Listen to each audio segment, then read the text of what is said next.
안녕하세요. 하나님의 말씀을 배달합니다. 요기요큐의 김민호 목사입니다. 오늘 묵상할 본문은 사무엘하 21장 15에서 22절까지의 말씀입니다. 제가 15에서 18절의 말씀을 봉독하고 함께 묵상하도록 하겠습니다. 블레셋 사람이 다시 이스라엘을 치거늘 다윗이 그의 부하들과 함께 내려가서 블레셋 사람과 싸우더니 다윗이 피곤하매 거인족의 아들 중에 무게가 300세겔 되는 노창을 들고 세 칼을 찬 이스비브노비 다윗을 죽이려 하므로 수르야의 아들 아비새가 다윗을 도와 그 블레셋 사람들을 쳐 죽이니 그때 다윗의 추종자들이 그에게 맹세하여 이르되 왕은 다시 우리와 함께 전장에 나가지 마옵소서 이스라엘의 등불이 꺼지지 말게 하옵소서 하니라. 그 후에 다시 블레셋 사람과 곱에서 전쟁할 때에 후사 사람 십브게는 거인족의 아들 중에 삽을 쳐 죽였고 다윗은 참 굴곡이 많은 삶을 살았습니다.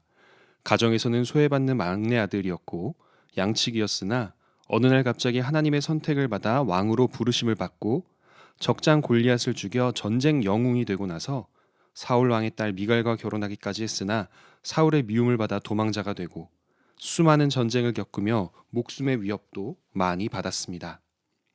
그럼에도 다윗은 하나님 앞에 신실한 모습을 유지했고 결국 사울이 죽자 그의 뒤를 이어 왕좌에 오릅니다.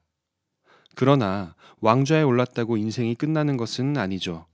왕이 된 다윗은 하나님 앞에 여러 죄와 교만의 실수를 저지르며 고통스러운 인생을 스스로 만들어냅니다.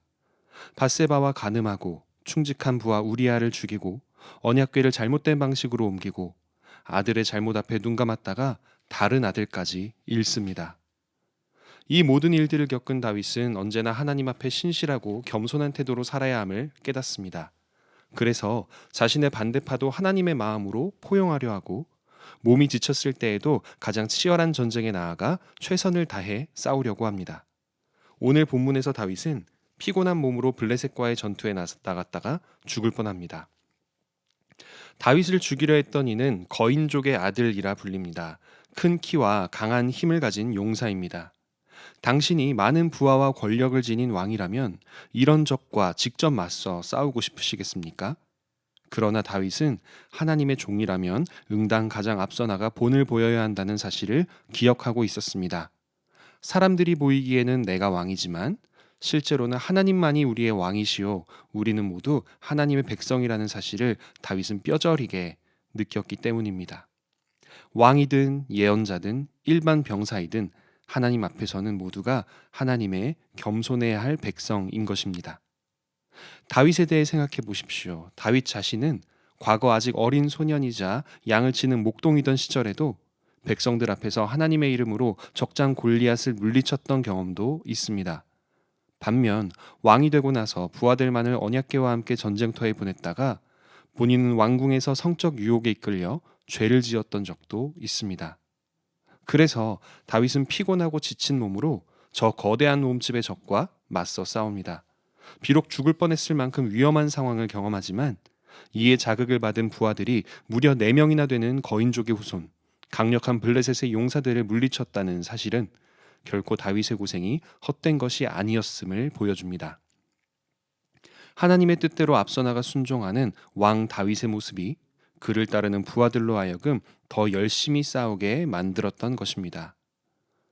하나님의 선교라는 단어를 들어보신 적 있으신지요? 라틴어로는 미시오 데이라고 하는데 모든 선교는 하나님에 의해 이루어지고 있는 것이며 교회와 성도들은 그 하나님께서 하시는 선교를 거들고 있을 뿐임을 강조할 때 주로 쓰이는 단어입니다. 맞습니다. 모든 선교는 타락한 세상을 거룩한 하나님 나라로 회복시키고 하나님의 질서대로 회복시키기 위한 하나님의 선교입니다. 선교사님들과 교회와 성도들은 하나님께서 하시는 선교를 뒤따라가며 도울 뿐입니다. 선교뿐이 아닙니다. 우리의 인생이 영적 전쟁터라고 말할 때에도 이 모든 영적 전쟁은 우리가 아닌 하나님에 의해 이루어지고 있음을 명심해야 합니다. 예수님께서 앞서 순종하시고 십자가의 희생으로 죄와 죽음의 권세를 굴복시키셨듯이 말입니다. 우리는 주님의 발자취를 따라가는 제자들입니다. 우리는 목자가 아니라 다 양들입니다.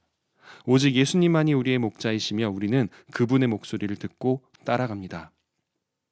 그렇다면 우리 가운데 리더의 역할을 맡고 있는 사람이 있다면 그는 스스로를 앞서 따르는 양이라고 여기는 것이 옳을 것입니다.